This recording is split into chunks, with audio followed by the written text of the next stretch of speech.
Ya estamos de vuelta.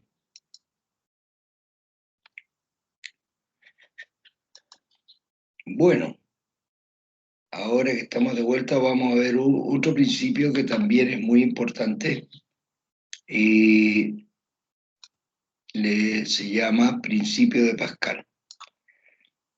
Bueno, lo voy a explicar y ahí hay todas unas definiciones de esto.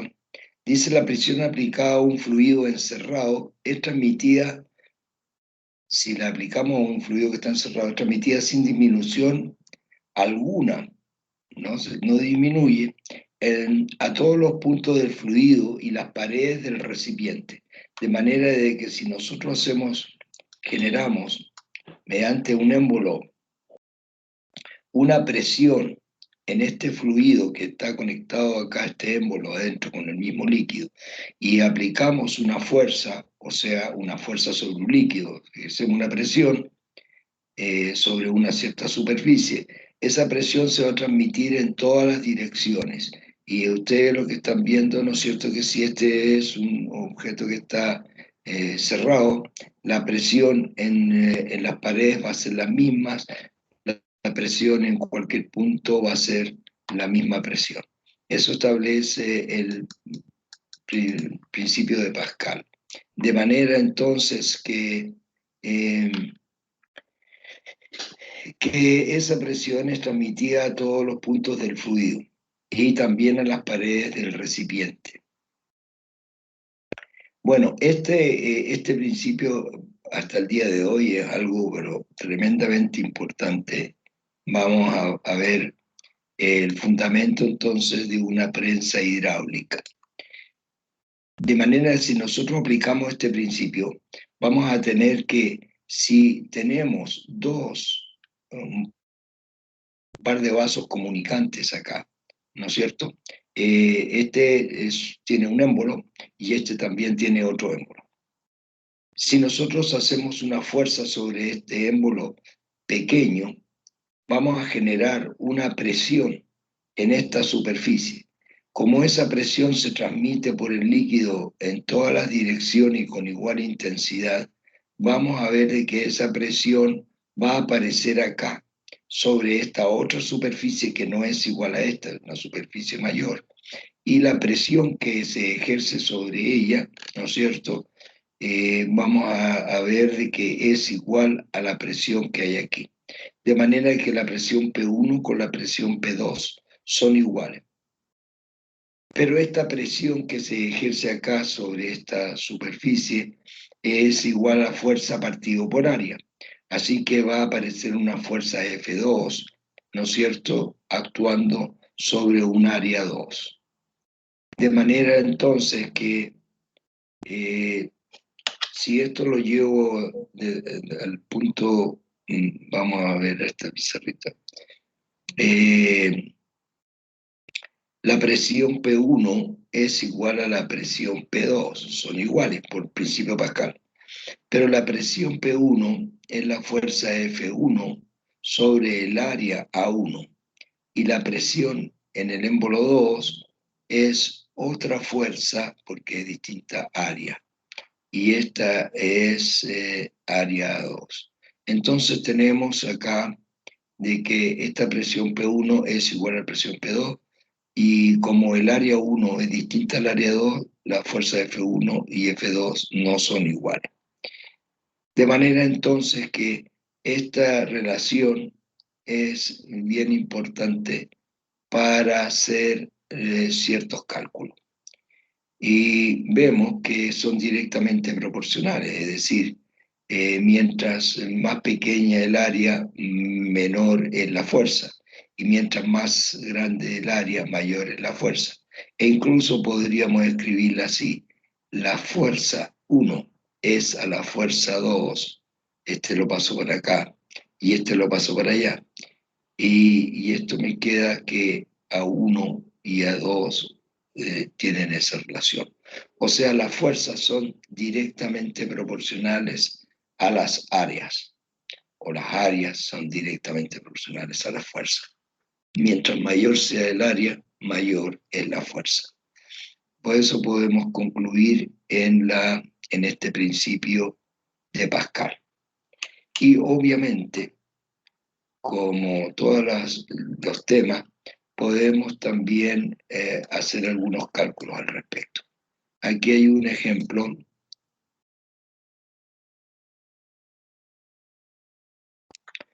Tenemos entonces la fuerza 1, y es A1 como F2 es A2, ¿no es verdad? Y si ahora le damos valores a esto, como el caso no, ahí.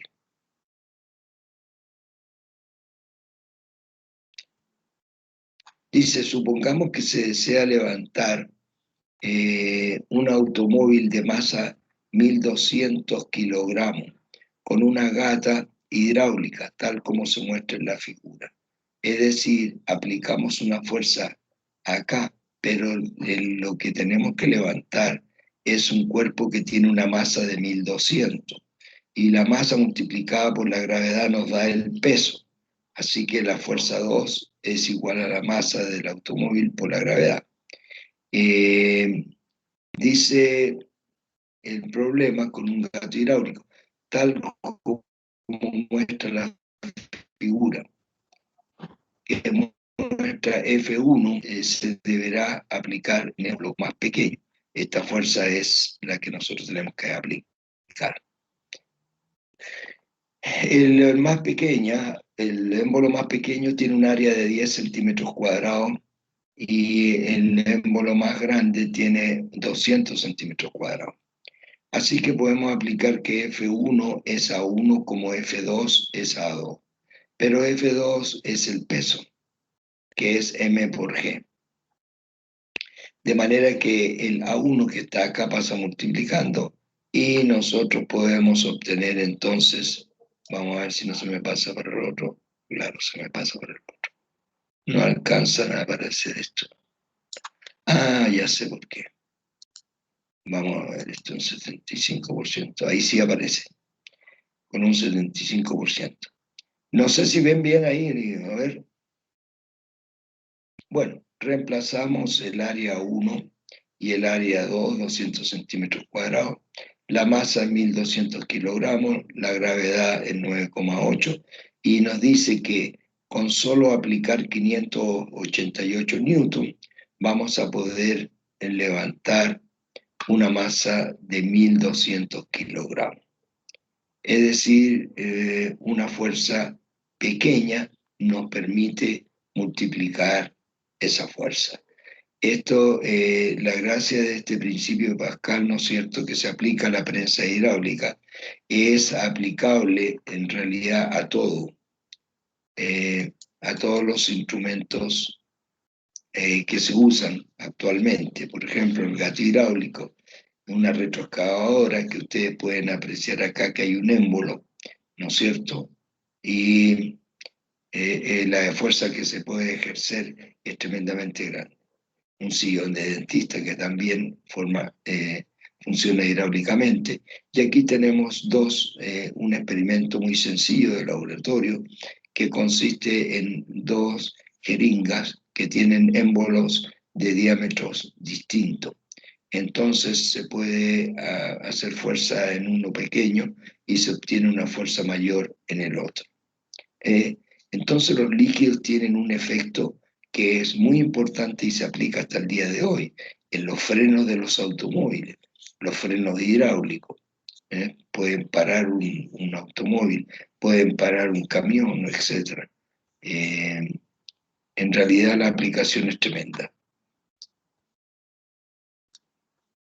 Bueno, ¿cómo medimos la presión? Antes de hablar de medir la presión, como voy a trabajar con esto, voy a saltarme esto, me acuerdan, para volver acá. Vamos a hablar un poco sobre los vasos comunicantes. Los vasos comunicantes, ¿vuelvo al 100% parece o no? Vamos a ver si puedo volver al 100%. Bien, los vasos comunicantes tienen una cualidad, es decir, que se comunican en su base. Y esto pueden, la clave de ellos es que el nivel que alcanzan los vasos comunicantes es el mismo. Nosotros podemos tener vasos comunicantes de distintas formas. Por ejemplo, vamos acá.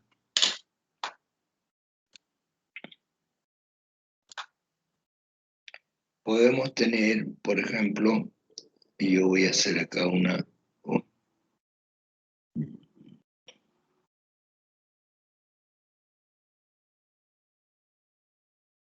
A ver, veamos. Podemos tener un vaso que sea de esta manera. Ahí, ahí. Podemos tener un vaso que sea así. Este también ahí. Y podemos tener un vaso que pueda tener esta forma. Y un vaso que puede tener, a ver, esa forma.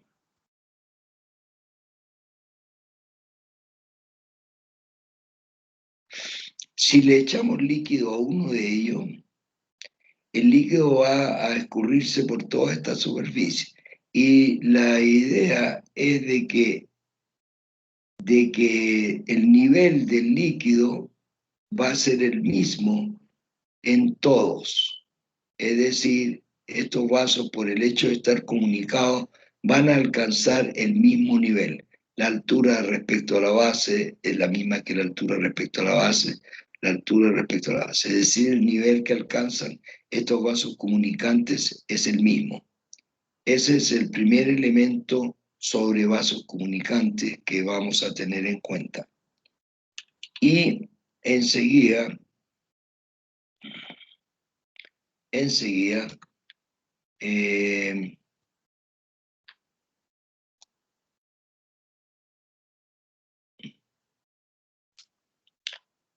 uno de los elementos importantes de los vasos dice en vasos comunicantes con un mismo líquido, que tengan el mismo líquido a ambos lados, los niveles alcanzados son iguales.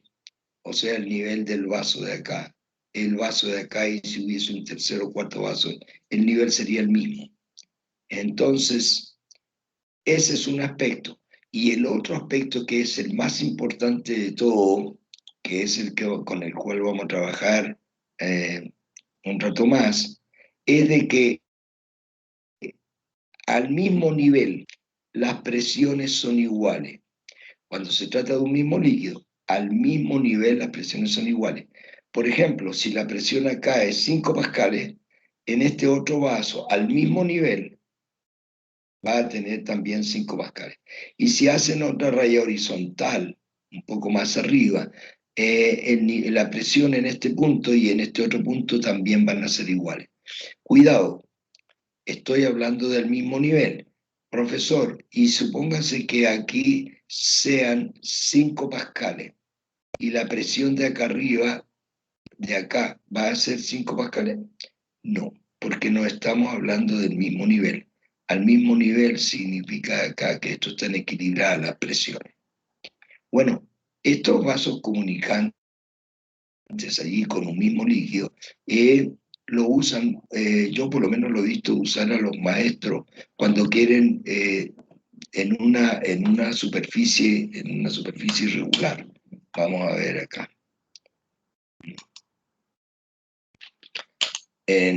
Supongamos, tenemos una muralla ahí, ¿no es cierto? Y ahí tenemos esto.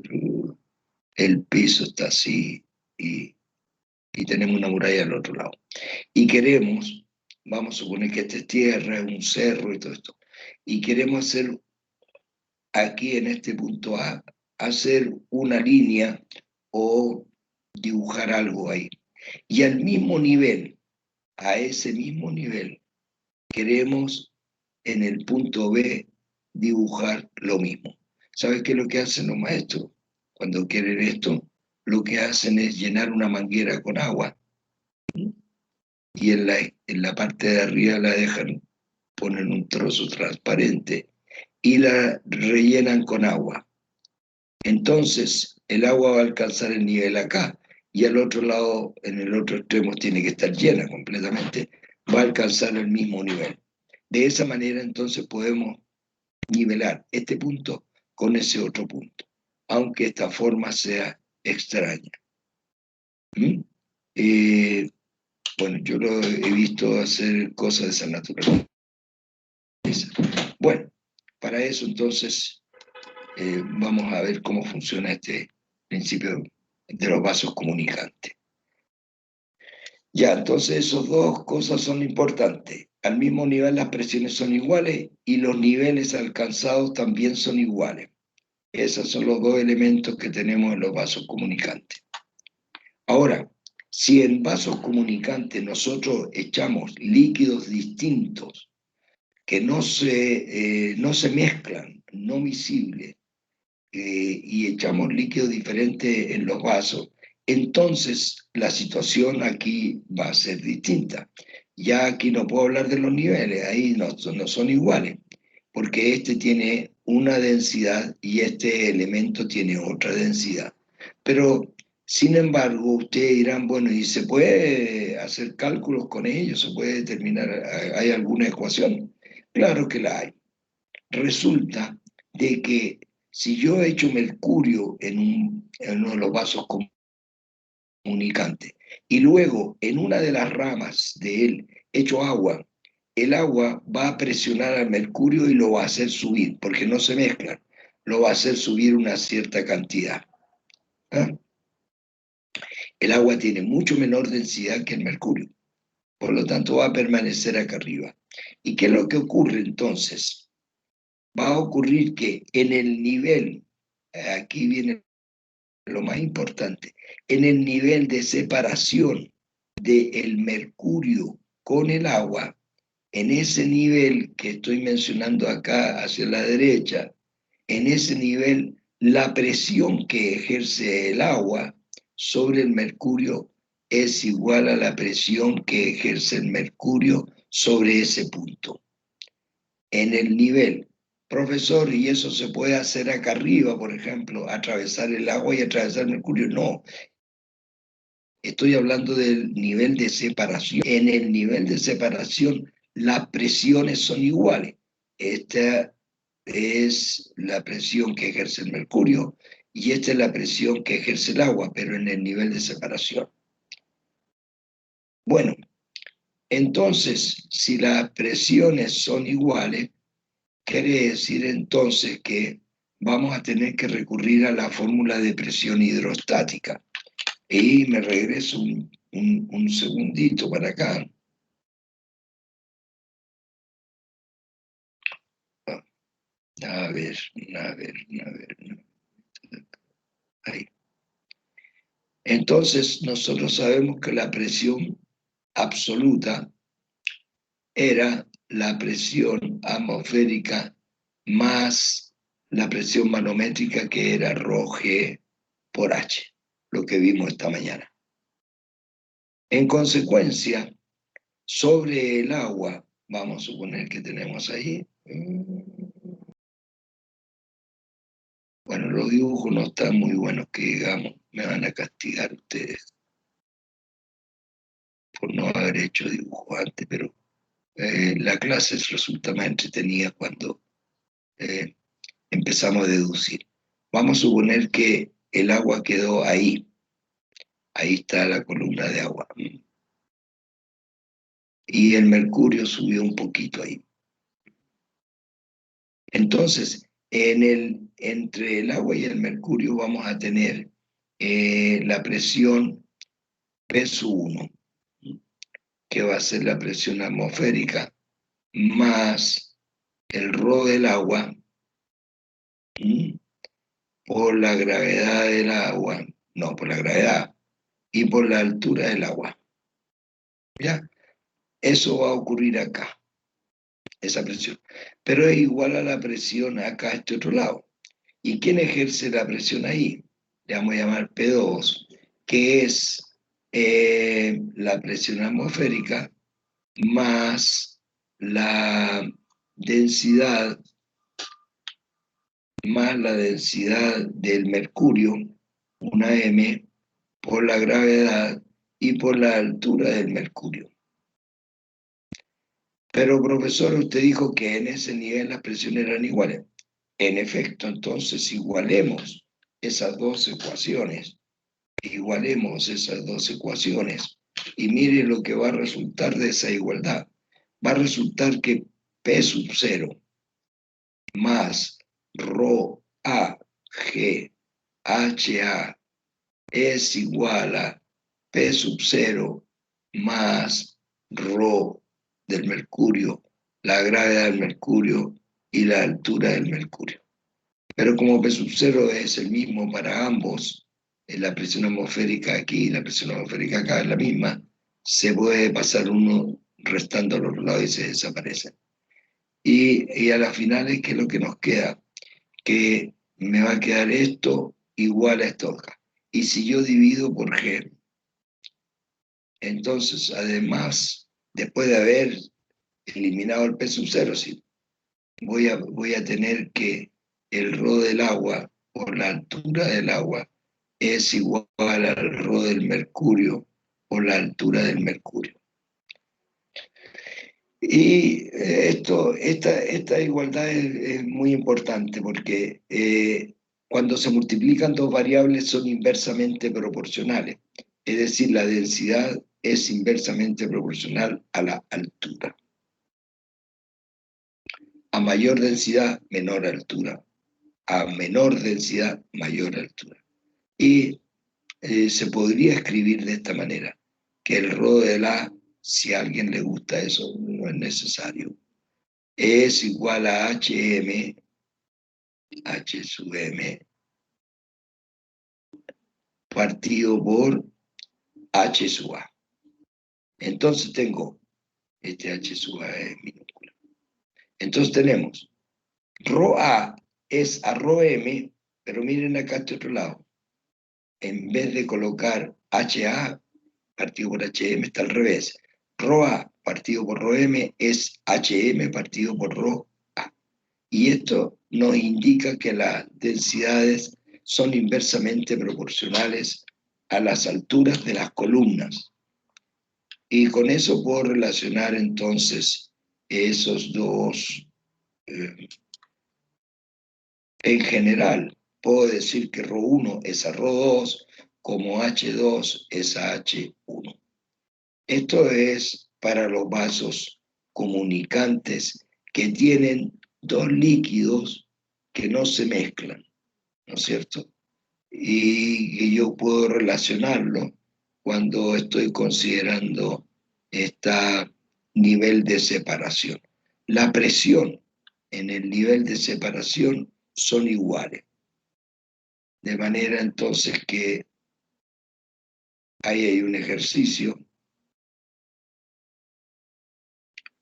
Dice, en una rama de un tubo se vierte mercurio y luego en otra agua hasta una altura de 12 centímetros. Determina la altura de la columna de mercurio y la densidad del agua. La columna de mercurio. La densidad del agua y del mercurio son 1 gramo y la del mercurio 13,6 gramos por centímetro cúbico. Así que se puede determinar mediante la expresión que vimos acá. Rho partido por rho del otro, y esta relación nos va a permitir llegar a esa solución. Pero ahora sí que ya me puedo devolver a explicar el esquema que había acá.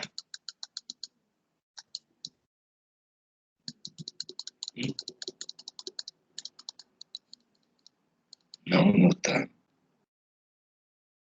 No, era antes de los vasos comunicantes. Esta. Se llama presión absoluta la expresión P sub 0 más rho G por H. Y se llama presión manométrica solamente a esta parte de acá. Es decir, a la resta entre la presión absoluta menos la presión atmosférica. Ahora, Yo aquí les muestro dos tipos de manómetro, que los voy a achicar porque en realidad se me pierden en la pantalla. Tenemos un manómetro de tubo abierto y un manómetro de tubo cerrado. Es decir, este tubo está cerrado en la parte de arriba y este está abierto en la parte de arriba. Entonces, con este que tiene el tubo abierto, obviamente que influye en la atmósfera. ¿Mm? En cambio, en este que está cerrado, no influye la atmósfera.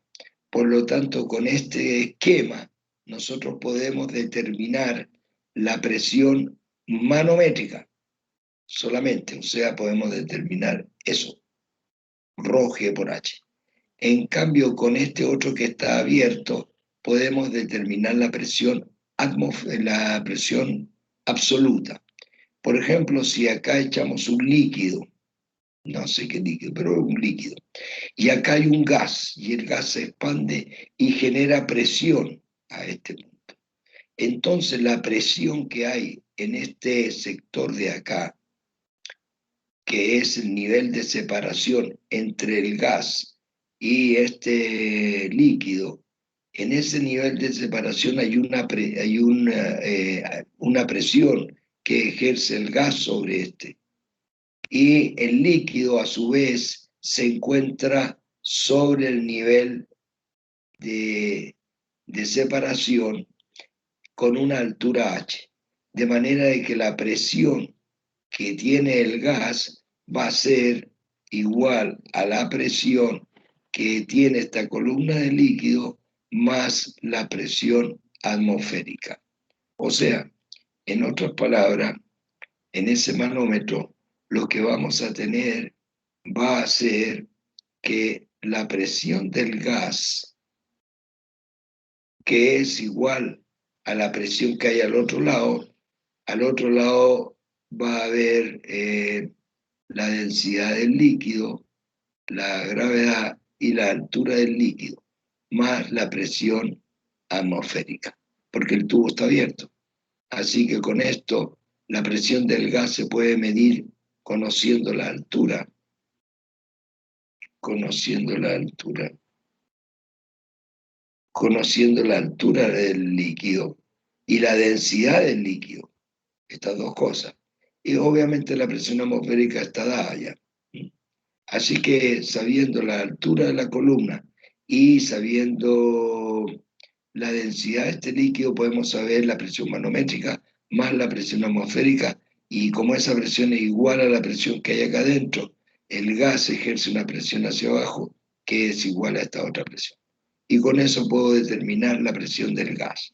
Así que así tenemos un elemento para medir presión, pero una presión absoluta, cuando el tubo está abierto. Si el tubo está cerrado, no está en contacto con la atmósfera, entonces el gas ejerce una presión, perdón, el gas ejerce una presión hacia abajo, ¿no es cierto? Y en el nivel de separación se ejerce el gas abajo. Y el líquido presiona también hacia abajo, pero con una altura. Así que como acá no influye la atmósfera, la presión manométrica de este líquido es igual a la presión interior y que ejerce el gas. Bueno, por eso es que estos son vasos comunicantes. Por eso es que tuve que explicar primero cómo era el funcionamiento de los vasos comunicantes. Y así seguimos adelante ahora, conociendo todo eso. Ese ejercicio se lo dejo a ustedes, ¿sabes? Profesor, ¿le puedo hacer una pregunta? Dígame, Entonces, la presión del gas en el manómetro que mide la presión manométrica es igual a, ¿abierto o cerrado? a ver, cerrado. Va a ser igual a la densidad por la gravedad por la altura, en ese caso. No se considera la presión absoluta. Correctísimo. Lo voy a Ah, dibujar ya. acá. A ver, vamos a ver. Este manómetro, bueno, hay otros tipos de manómetro en realidad. Eh, bueno, el tubo este está cerradito. Vamos a dibujarlo. Lo lamentable es que El pulso no me acompaña, ¿no? A ver, otra vez.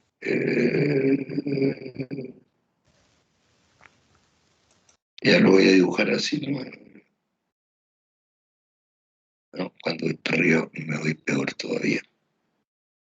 Bueno, este tubito, niña, por Dios, que cuesta dibujar esto.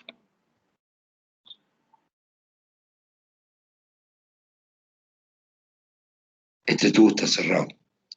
Y acá hay una bola de gas. Ese es gas. Pero el nivel de separación acá es este. Entonces el gas ejerce una presión, que es la presión del gas. ¿Ok?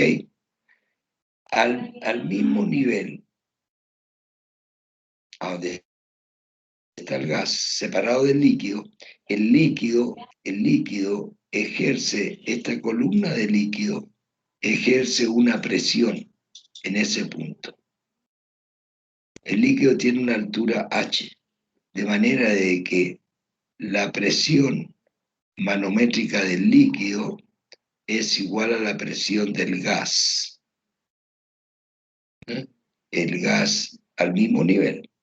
Ahí está el gas para de ahí para arriba, puro gas, y de aquí para abajo, puro líquido. Entonces la presión manométrica estaría dada por la densidad del líquido de este, la gravedad y la altura de la columna. Y como este tubo está cerrado, no hay presión atmosférica. Y eso va a ser igual a la presión del gas. Entonces, cuando tenemos tenemos un manómetro de tubo cerrado, lo que hacemos es medir la presión del gas, pero no la presión absoluta del gas, sino que la presión manométrica del gas. Así. En cambio, cuando el tubo está abierto, estamos midiendo la presión del gas, pero la presión absoluta, porque influye la presión atmosférica cuando el tubo está abierto. ¿Mm? Dado que la presión absoluta es presión atmosférica más presión manométrica. Bien, podemos construirnos un manómetro de esto de forma muy sencilla en un laboratorio. Sirve para jugar un rato ahí con estas cosas. Hay de estos tubos doblados ahí y se hacen con cañerías de plástico. ¿Mm? Y se amarran a una pizarra y las cañerías de plástico y se les pone un globo acá arriba. Se infla el globo y empieza a empujar el agua ahí para acá. Y se puede medir la presión manométrica como la presión absoluta también, porque se puede medir las alturas, cuánto líquido subió, etc. Interesante esto. Por lo menos experimentalmente se puede hacer. Bien, y nos vamos al último párrafo este. ¿Profe? ¿Nos pasamos o no? Claro. Sí. Ya, disculpen, no me di cuenta, niños, tienen que avisarme, por favor. Ya, disculpen. A las 3, el grupo 2, todos los alumnos del grupo 2 a las 3 conmigo. Yo voy a hacer el laboratorio hoy día. ¿Ya? Ya. Listo, que les vaya bonito. Gracias. Yo voy a... Bonito, mire que roté que me puse. Que les vaya bien, que les vaya bien. Chao, gracias. Ya, que les vaya bien. Adiós. Sí, Chao. cuídense. Ustedes también. Chao, Chao, profe. Chao, profe. Muchas gracias. Profe, una consulta. Ya. Dígame.